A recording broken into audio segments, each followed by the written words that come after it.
Rell Vert's rise to fame has been paved with death and betrayal, from turning his back on his former gang to losing his closest friends to gun violence. As his former Trap City homies gun for Vert daily and his drug addiction spirals out of control, one question remains: how long can a junkie shooter survive when the streets want his head? This is the story of Rell Vert, Chicago's most dangerous junkie shooter. From Trap City to Bloodhound, Vert was born and raised between 67th and 79th, growing up as the youngest of 8 children. He attended Henry Ford Tanner Elementary while living off 67th, and since his mom worked at Foot Locker, he stayed fresh in the latest Jordans. Basketball was his first love, but the streets had other plans for the young kid from the South Side. In an interview with No Jumper, he described his childhood like this. Regular kid. I ain't gonna lie, I was playing basketball, doing regular shit. I wasn't, regular kid. Same Chicago life. You probably heard the story 100 times. Students come by, just a kid, you gotta just, I don't know, trying to survive. But were you like Jeff, where you didn't get into the streets fully until like a little bit later because you were playing ball? I was never in the streets. Yeah, I was never in the streets. Outside? Outside. You weren't outside Everybody's either? outside. I was outside when I was like 6 years. Whenever I learned to start walking, my mom said I can go outside. I was outside. Shit. After moving to 79th, Vert enrolled at Emil G. Hirsch High School, where his temper got him kicked out for fighting. He transferred to Harlan High School only to get expelled again for the same reason. Vert describes himself as somewhat of a bully during those days since he had a crew of about 20 friends. And if he had beef with someone, so did his whole squad. The turning point came when Vert's pops got knocked for 5 years. This clearly messed with Vert's head and showed through his increasingly wild behavior. Thankfully, around 2017, he linked with a shorty who helped him chill out and navigate through these crazy times. She became his rock during a period when everything seemed to be crashing down around him. During this same period, Vert started hanging tough with J Boogie and the infamous Lil Jeff, who would later become known as the Bloodhound Brothers. Vert admits he'd been smoking loud since he was 13, but it wasn't until he turned 18 that he started getting into Xans and perks, which would have a major impact on his life moving forward, similar to Lil Jeff's own struggles with getting geeked up daily. After high school, colleges started curving Vert for basketball, which crushed his spirit and forced him to completely switch his focus. That's when he fully committed to dropping heat in the studio, and the rest became history. However, this transition period also marked the beginning of his drama with his old hood, Trap City. Trap City Rob and other members started claiming that ever since Vert began rolling with Lil Jeff and the Bloodhounds, he started acting brand new with his day ones. This tension would eventually come full circle when Lil Jeff got smoked outside of Trap City Rob's grandmother's house, and Vert would later get snatched up and booked at that same location. In his first video titled Pissed Me Off, shot by AMF Visuals, Vert ended the track by saying, "Shout out them bloods," which was his first public way of claiming his new set. The following month, in December 2021, he dropped another visual for Gang Shit featuring the famous Bloodhound JB Bin Laden, which became his first banger that really put him on. JB Bin Laden was one of the longest standing members of Bloodhounds and had already been spitting with some of the heavy hitters in Chicago drill. This collaboration not only boosted Vert's career, but also solidified him as a publicly known bloodhound, which his homies from Trap City immediately peeped and weren't feeling at all. The switch up. Early 2022 started with Vert sitting down for an interview with Truth Teller TV, where he brought Trap City Taro on camera and let the world know where he was from. I'm from 67 Trap City and 79th Drill City. My name Rell Vert, man. During this interview, the interviewer dropped some information that he had been keeping on the low until this moment. He revealed that someone from Atlantic Records had recently hit him up in the DMs, asking specifically about the hottest artist coming out of Chicago. This was big news because the interviewer made it clear he had never told anybody that, and that Taro and Rell Vert were the first person he was telling this. It's something you'll be interested in. The other week, I was surprised, a lot of people don't know this, but the other week, A&R from Atlantic Records had DM'd me, man. And I never told nobody that. You the first person I done told the world this shit and DM'd me and asked me something about some of the hottest artists in Chicago and shit like that. Yeah, it depends on, I ain't gonna lie, what the contract looking like, though, that's all. It depends on what that shit looking like. If that shit looking like what it is, then discuss something with them, Right.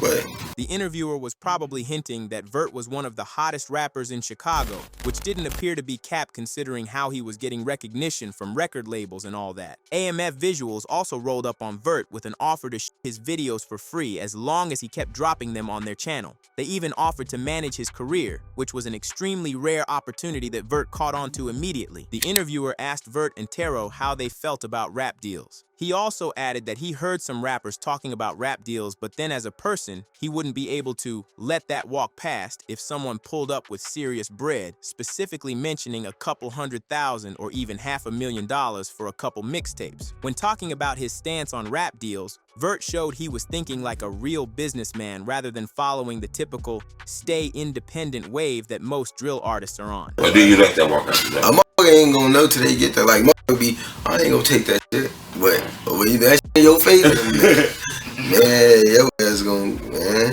Fold, burger the two. Man, you gonna see them numbers, you gonna, damn. But that shit ain't gonna like they saying, like, that shit, all shit, you gotta know how to do that shit.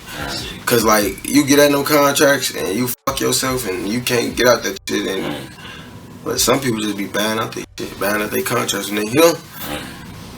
But Vert wasn't moving sloppy with the business talk. He stressed that any deal would depend completely on what the contract was looking like and that rappers should be really careful of contracts they sign. He kept it real about needing fair partnerships, repeatedly bringing up 50-50 splits, and how labels and artists have to work with each other since it's a business. What that shit looking like? If that shit looking like what it is, then You discuss something with them, come on, you know? fuck it. But yeah, that's how we gotta work with each other. We gotta work. It's a business, so we gonna work with each other. You know, 50-50. Let's come correct. Let's talk. Vert also made a bold statement that these labels don't have to be scared of any artists from Chicago, suggesting there might be some industry fear or bias when it comes to signing Chicago drill rappers. This comment showed that he wanted to show that Chicago artists could be trusted business partners who won't bring drama. And these labels ain't got to be scared of no artists from Chicago. Hell no, man. Right.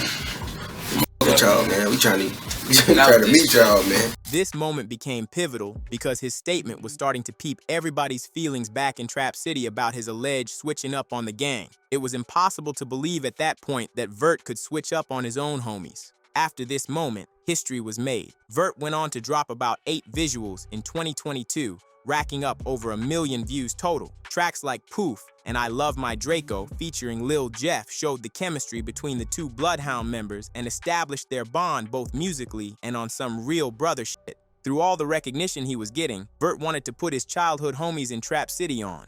On his 21st birthday, he decided to bring AMF to the block and do a vlog to put some shine on where he came from. This move showed he still had mad love for his old hood, even though static was building up. In 2023, Vert cooled out on music slightly, dropping only 4 visuals. These included OPK, featuring Lil Jeff and Stretched, which sits at about 2.5 million views to date and became his first track to not only hit 1 million, but go way past 2 million views.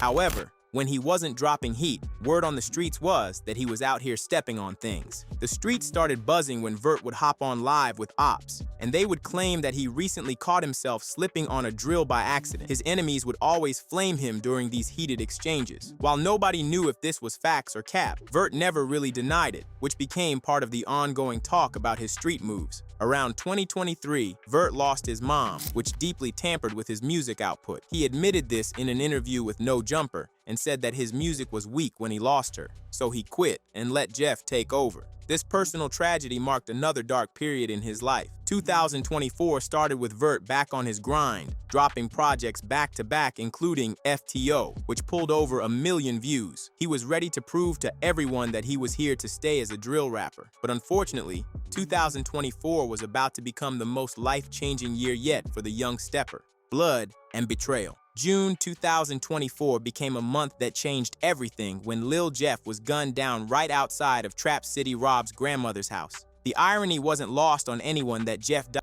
in the same location where the tension between the two crews had been brewing for years. Soon after Jeff's death, Vert dropped a vlog from his recent 23rd birthday back in May, which showed the genuine bond that he and Lil Jeff shared together. Only a month later, in July 2024, the Bloodhounds lost another member when Lil Scoom was backdoored by a female. Vert was now dealing with the loss of his two closest friends after just celebrating his 23rd birthday with them. The grief was overwhelming, and he found himself sitting on the couch of DJU TV for a full in-depth interview. During this DJU TV interview, the world really got to know Vert on a personal level. He opened up about his drug addiction, admitting to making a girl snort a Percocet with him. He also flexed a watch, which he claimed he stole from his ops, saying he had to kill when asked where he got it from, before quickly changing his story to say his friends gave it to him. Watches, right?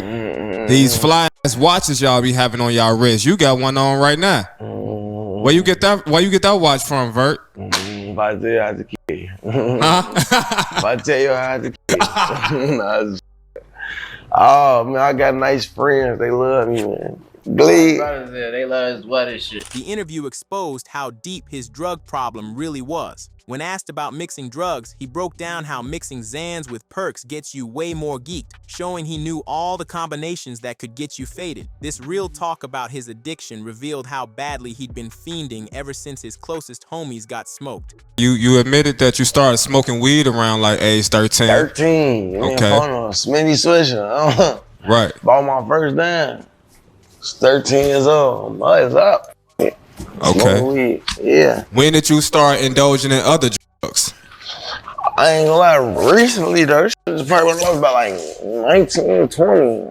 I'm 23 now. Okay. So it's like, yeah, I really started I just started doing this shit. I don't even really do real like that, but I do person. I fuck with the person shit. But I just started doing this like at 20. Okay. Jeff and Scoom getting bodied had the internet going crazy, and soon everybody knew who the Bloodhounds were. Vert was ready to turn up off this buzz, dropping a total of 18 visuals in 2024 that pulled over 12 million views. However, as his name started ringing bells, someone from his past was feeling salty about getting left in the dust. Trap City Taro, the same person who sat right next to Vert in his very first interview, went on DJU to let the world know that he thought Vert was fake and had switched up. Taro explained that Vert had been playing both sides for way too long, lying to Trap City like he was really tight with Bloodhound when Trap City was supposed to be his day ones. He said Vert was lying to his real people and pointed out that Vert barely knew the Bloodhound members, having only met them in 2021 while Taro had known Vert for 10 years. Taro said that's exactly why they fell out, because Vert wasn't genuine. Taro continued his assault on Vert's character, saying that he wasn't thorough or genuine and that he was fake for real. The accusations cut deep because they came from someone who had known Vert for over a decade and had been there during his early career. Vert didn't take long to respond, and they engaged in a back and forth where Taro claimed that when the Bloodhounds find out who Vert really is, they won't mess with him anymore. Vert fired back, talking about how Trap City members were fans and how they couldn't hang with his new crew. The situation escalated when Vert said Trap City members should stop trolling before they do that thing again, but worse, referring to the revenge the Bloodhounds got on Trap City. This was in reference to Trap City Vel being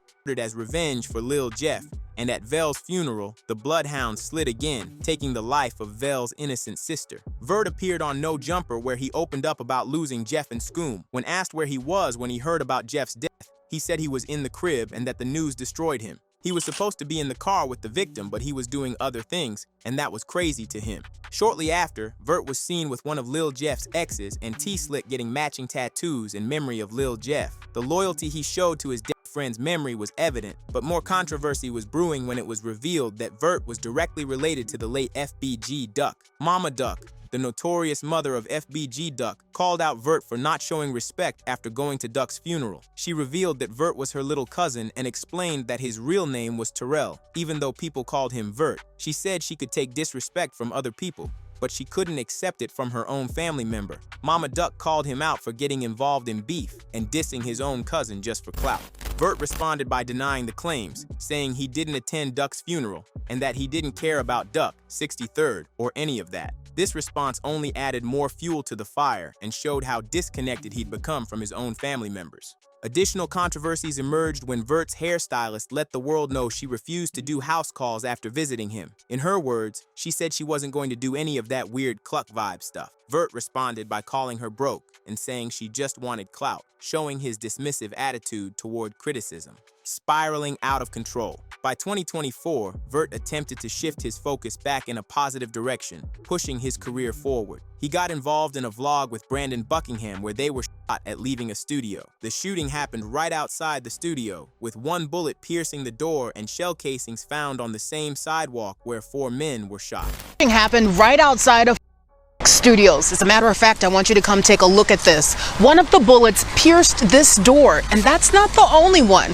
We found a shell casing on the sidewalk, the same sidewalk where 4 men were shot. More notably, Vert was brought out to a Trippie Redd show, seen backstage at Juice WRLD Day, and put out a video with NetPen titled What It Was, which reached almost 1 million views. However, to wrap up 2024, Vert dropped a diss track titled Sweet, where he dissed the ops from Trap City, then posted the crime scene where his enemies were gunned down with the caption, "And they want to diss me." Coming into 2025, Vert has dropped 4 tracks, including Used to Be Dusty, featuring Baby Chief, and Chasing, which has hit over 1 million views. However, he's been faced with tremendous controversy, starting with videos of him snorting Percocet with females and posting a video of a woman dancing on his head while he's clearly under the influence. Rico Recklez, a longtime friend of the Bloodhounds, clapped back at Vert after he was trolling in the comments. Rico told him that he let his homie die on a drill and to stop playing with him. Vert responded by saying he would fly out to Texas to slap Rico's son, escalating the beef to involve family members. The most alarming development has been Vert's increasingly public drug use. He posted that he was in a dark place and felt alone, and not long after, viewers saw him on Instagram live dancing while high on Percocet, then nodding off midstream. This should be extremely concerning to anyone who knows Vert, especially after seeing his drug use get progressively worse following the deaths of Jeff and Scoom. His substance abuse has reached dangerous levels, with multiple videos showing him completely intoxicated and making poor decisions while under the influence. The combination of grief, street pressure, and addiction has created a perfect storm that threatens to destroy everything he's worked for. The streets never forget, and Vert's former Trap City homies continue to hunt him while his new Bloodhound family deals with their own internal issues and ongoing wars. His drug addiction has made him unpredictable and vulnerable, creating a dangerous situation where he could easily become the next casualty in Chicago's endless cycle of violence. As Vert continues to spiral deeper into addiction and street politics, the question remains whether he can pull himself out of this dark place before it's too late. With enemies closing in and his drug use reaching alarming levels, time is running out for Chicago's most dangerous junkie shooter. The streets don't care about your pain, and addiction doesn't discriminate. One wrong move, one too many pills, or one careless moment could end it all. If you like this video, click one of the windows on either side to watch a video similar to this one.